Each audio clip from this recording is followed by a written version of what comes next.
Are you planning to use that stick in the lesson, or are you just like being a boy and enjoying to find random sticks lying around? And we'll find out. We'll find out. Stay. Well, yes, it's been good to be here and to be here for the last time. No. It's like, well, I know where I stand now, so I might as well just let her rip, you know.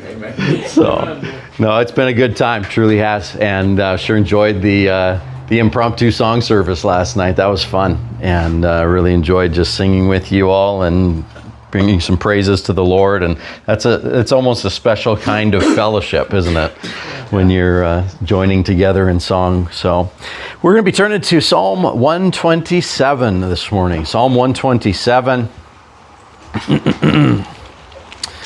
As Pastor and I were kind of brainstorming about the sessions and praying about what the Lord would have us to bring and to teach. Of course, he, knowing the dynamic of the church and how many children are represented and families and so on, he wanted me to share at least one lesson about children and raising children, and how that every child is unique. Every child is unique, and that is certainly the case for sure. But Psalm 127 talks about the home in great part, and it says, except the Lord build the house, they labor in vain that build it.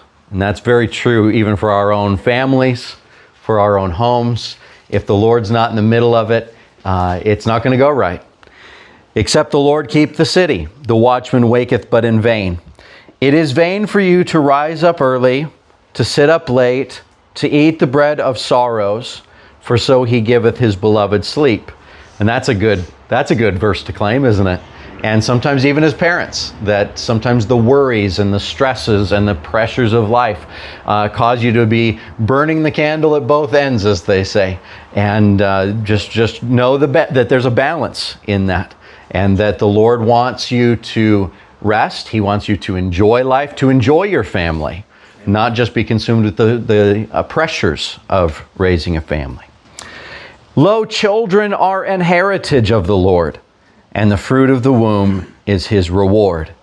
As arrows are in the hand of a mighty man, so are children of the youth. Happy is the man that hath his quiver full of them. They shall not be ashamed, but they shall speak with the enemies in the gate. Yesterday, I talked with the men about being mighty men, right? We talked about some of the mighty men of David and how that they were men of initiative and so on. And it's interesting that David weaves in this phrase there in verse 4 about a mighty man, and how that children are as arrows in the hand of a mighty man, and in that you don't raise them to keep them, you raise them to launch them, right? They're going to go farther than you went, Lord willing. And you went to this point and you want to launch them out even farther. And so we're raising them to be independent one day, Lord willing. We're raising them to fly straight and go the direction we're aiming them. And that's largely what the idea of training children is. Train up, raise up a child. And train up a child in the way he should go. You're narrowing their aim. There's so many things that you can think about when it comes to using archery. I enjoy archery. I hunt with bow and arrow. And so I've taken some time to really meditate on that psalm and think about in what ways children are like arrows in the hand of a mighty man.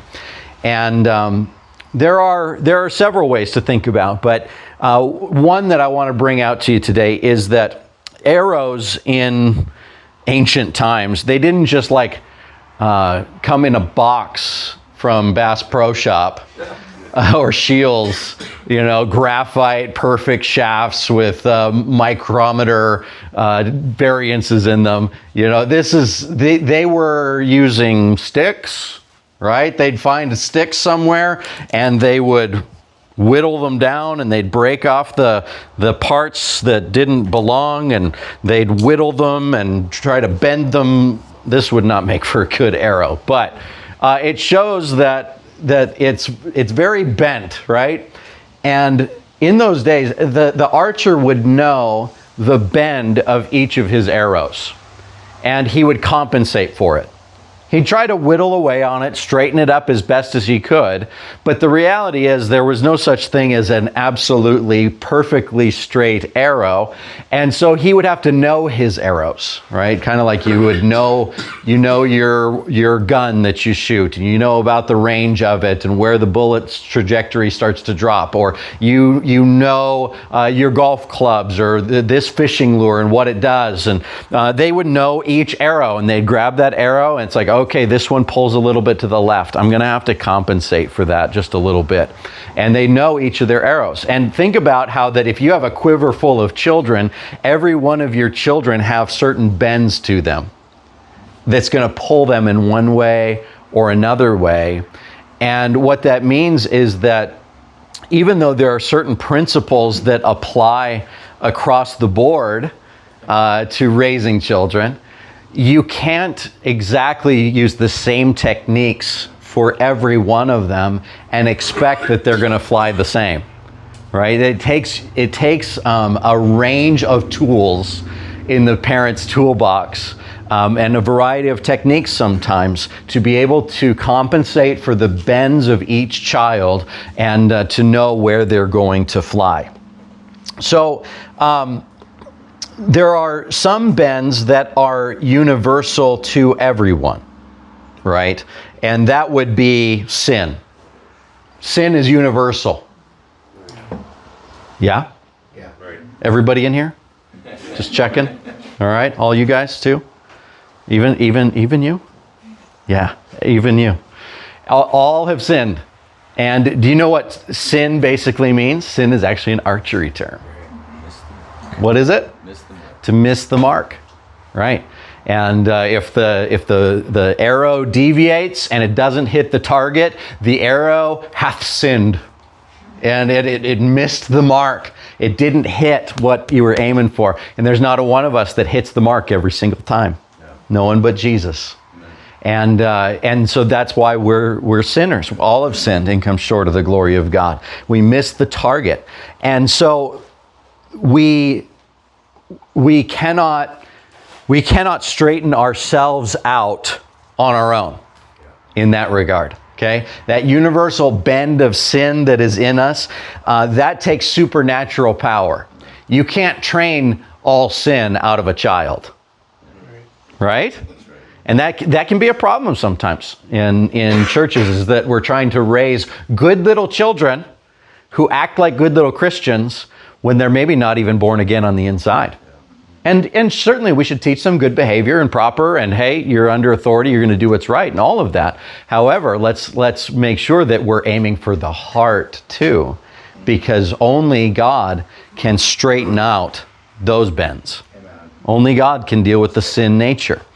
And so remember, parent, that you are not only contending with other outside influences that affect the direction of your children. That's a good thing to meditate on as well. When you think about your kids as arrows, like, okay, what are the winds that are blowing in their life? Yeah. What other influences are pulling them one direction or another? And you better be aware of that. If you're going to be a good marksman with your kids, you need to know what's pushing on them, what's pulling on them. Not only what's with it, but without them or on the outside of them, but recognize that you are at war with a twisted sin nature that's in them, and that is pulling, and it's pulling hard, and it will lead them off course. That's the nature of sin.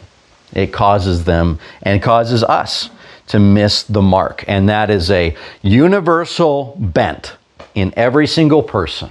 And it shows up in lots of different ways, but you think about like the lust of the flesh, the lust of the eyes, the pride of life, the common temptations that the devil uses in every person's life. And he keeps running those three plays over and over and over. Yeah. right? He did that with Adam and Eve, right? The lust of the flesh, she saw that it was good for food.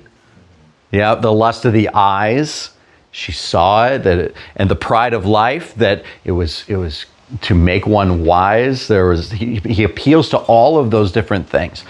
Jesus faced those same three types of temptations in the wilderness. And so the devil just keeps running those plays, and that helps us because, as the Bible says, we are not ignorant of his devices. We know his plays. We've got his playbook. We know that he's going to run this in our lives, and he's going to be doing that in our kids' lives as well. Even when the kids are doing well, and they seem well behaved, and they are minding and everything that you want them to be doing, just know there's sin down on the inside that is pulling as well. And there's not all is well with your child, because they're in the middle of a war just like you are. Yeah, just assume it. Assume that they're at war, and the devil's at war against them. And be careful.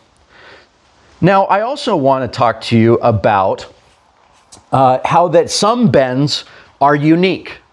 That's really where I want to focus a little bit in our time this morning, is that while all human beings share some of the same inborn struggles, there are other sort of customized differences in everybody's personalities that give us different strengths and different weaknesses, which the devil's going to try to exploit. No kid is the same. And if you treat them all the same, don't expect the same results. They're not just going to keep hitting the same mark regardless.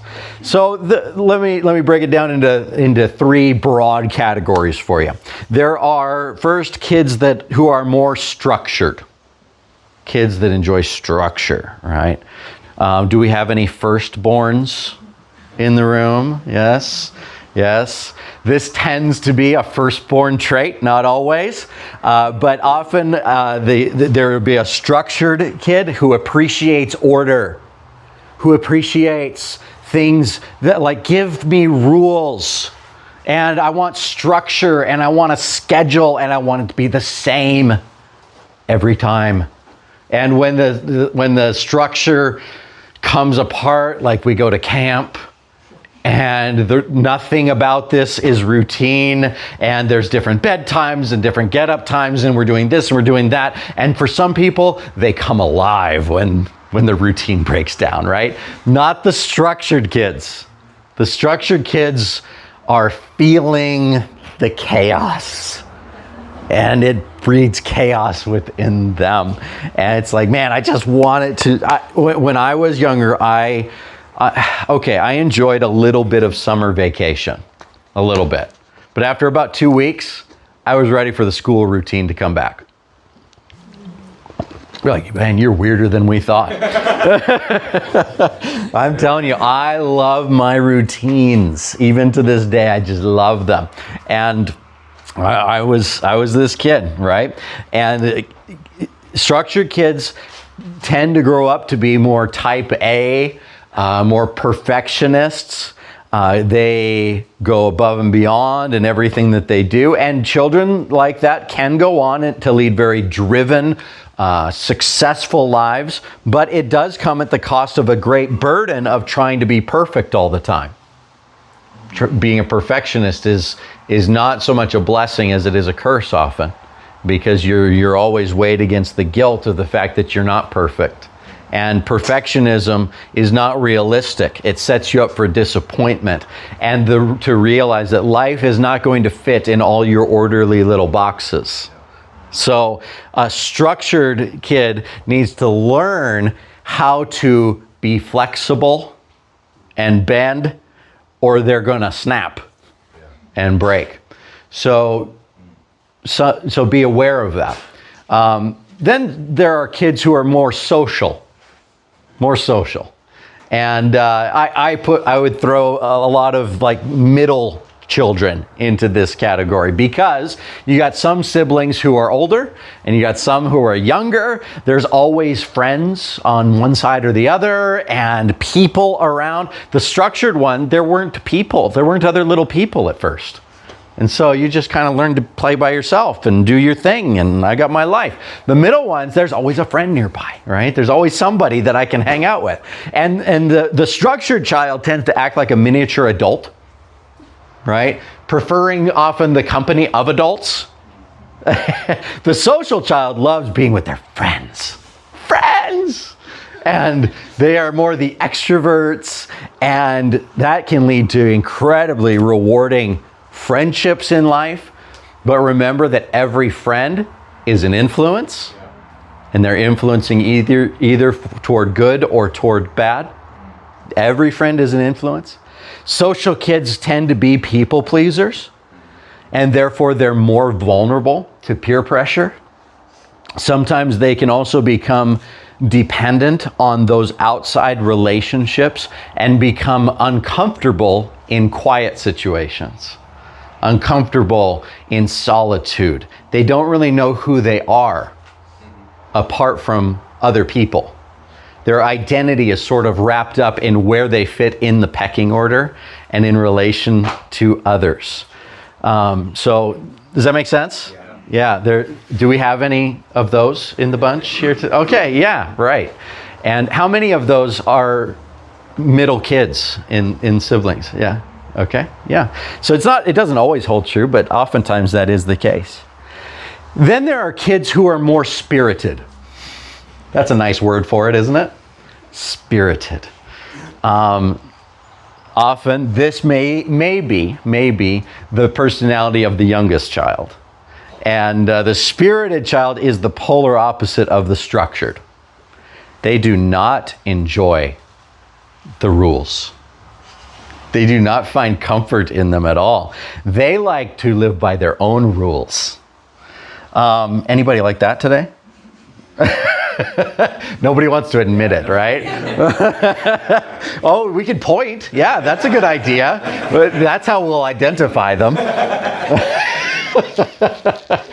Like I said, sometimes it's the youngest, and this is my theory, not my theory, but a theory, is that parents contribute to this because the younger the child, the older the parents. And as parents get older, they get looser on enforcing all the rules and administering discipline. And, when a spirited child gets disciplined, and that needs to be when, not if, right? They all need to be disciplined. And and you might say, well, it's just not working. Okay, that's because you're dealing with a very spirited child. And you might find that physical correction doesn't affect them the same way it does for other personality types.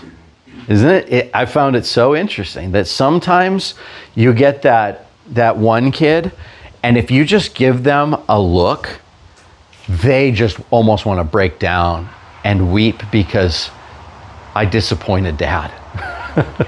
I remember when I was younger, if I had to be disciplined, if I had to get a spanking, the fact that I had so disappointed and wronged my parents to warrant a spanking hurt worse than the spanking itself. And some kids, you just look at them and they're like, oh, I did wrong. And the guilt is just overwhelming. And then there are other kids, they're like, what? And then you wail on them for a while and they're like, is that all you got? Can do this all day. You are dealing with a hard, strong-willed child there. That doesn't mean that it won't work, okay? Amen. These are biblical principles, and you just need to keep at the biblical principles over the long haul. And it does work.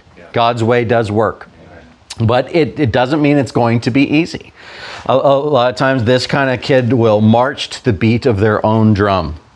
And this personality has benefits and dangers later in life, right? Now, obviously, we can see the dangers real easily because rebellion just isn't good. Rebellion leads a person to deadly conclusions and deadly directions. And you can see that in a spirited, strong-willed child. Like, man, if they just continue in this way, they're going to have a hard life. And some of you kids are headed that direction probably, where you're just going to have a hard life because you don't like complying with authority, and that's gonna be trouble for you. You don't want to go that direction. However, what do you think could be maybe a potential benefit of this personality? Independence. Mm-hmm. You get a lot done. Get a lot done. Yeah. What else? Yeah, if you're on the right track, we tend to stay there. Sure. Yeah. There's a stubbornness that leads to like, hey, no, I'm just going to do what's right. If you get it on the right track, where peer pressure is not going to blow them one way or another, they'll stand and they'll continue on when others don't. That's good. Willing to break tradition. Mm-hmm. Follow God. Yeah, absolutely. I'm going to follow God. If you can kind of tether that stubborn streak to God and to righteousness, that can be a very powerful thing. It really can. Yeah. Anybody else have a thought there? No. Willing to stand up for or against other people, even though they might say contrary to what you think, and stand up for Lord. Yeah, absolutely. Willingness to stand up against others. Whereas somebody whose identity is all wrapped up in their friendships and relationships never wants to rock the boat because I don't want to damage what I have here with this person. And certainly we shouldn't seek to damage relationships. But there's a time when it's like we have to just be firm. Have to be firm with what's right. So you can see how that later on, if you kind of imagine the future trajectory of your kid, the spirited kids, they're either going to go really far in the right direction or really far in the wrong direction. And so the stakes are really high, really high. But the wisest course for parents, and I can't emphasize this enough, is be consistent. Consistency is almost the whole game in parenting. Be consistent. And that means in your rules, be consistent. Don't just make it up on the fly. Try to be consistent from across the board. But also in your walk with God, be consistent. When it comes to church, be consistent. When you draw a line in your home and you're like, no, you cross that line, you're gonna be disciplined. Be consistent about it, because they're going to push against those lines that you draw, and be consistent about it. Proverbs 22:15 says, "Foolishness is bound in the heart of a child, but the rod of correction shall drive it far from him." Is that in the Bible? That's in the Bible, my friends. Foolishness is bound in the heart of a child. We're bent creatures. We're bent to go off course. And that's in every one of us. And so one of the greatest blessings that you can give your child is to give them a good aim and to drive foolishness far from their hearts. To try to give them as straight of an arrow as possible. And so life is not going to be as neat and orderly as the structured child would like, but it's not going to be this carefree, just float along and figure it out kind of thing either that the spirited child would like. It's like, no, there is structure in the world, and there is authority that must be submitted to. And so everybody has these certain bends to them, and it's important for you to be aware of where you fit. What are your unique strengths and weaknesses? Where do your kids fit in all of this? And know what's there. But don't use the unique bends as an excuse not to deal with the universal bends. Does that make sense? Okay. Sometimes we lean so far into the uniqueness of our children that we're not following universal biblical principles that apply to all children. And that's a danger. And you can add, these are kind of the more personality traits that I was considering with the bends, but we're also unique in other ways. Like you think about the various ways in which our brains are wired, right? And there's more today in terms of recognition and diagnosis and things like that where we talk about how that people are often on a spectrum, right? And that there's maybe normative, where this is kind of where most people are and how their brains work and function. And then others are a little further down on a spectrum. And we have some autism in our family. My niece is very seriously autistic, and she's what, 12 years old, totally nonverbal. She doesn't speak any words. She's very, very difficult to handle. Has radically changed their lives, and yet she's a gift to them, and there are moments of great joy, and she'll perpetually be a child, really, in her mind. And it's tough the further you get on those issues and those spectrums to discern what do I need to use a unique technique here for this child, and recognize that she's not wired quite the same as the others, and not every meltdown is a sinful, rebellious meltdown. Sometimes she's overstimulated, and there were factors that contributed to that. And just like you shouldn't punish children just for being silly children, right? Yeah, that's true. Don't punish your kids just for being silly. When they're being silly and it's getting out of hand, remind them, give them a warning, say, hey, you're getting out of hand, you need to straighten up. And then, if they continue, then we're not dealing with silliness anymore, are we? That's right. Then we're dealing with defiance. That's right. And disobedience.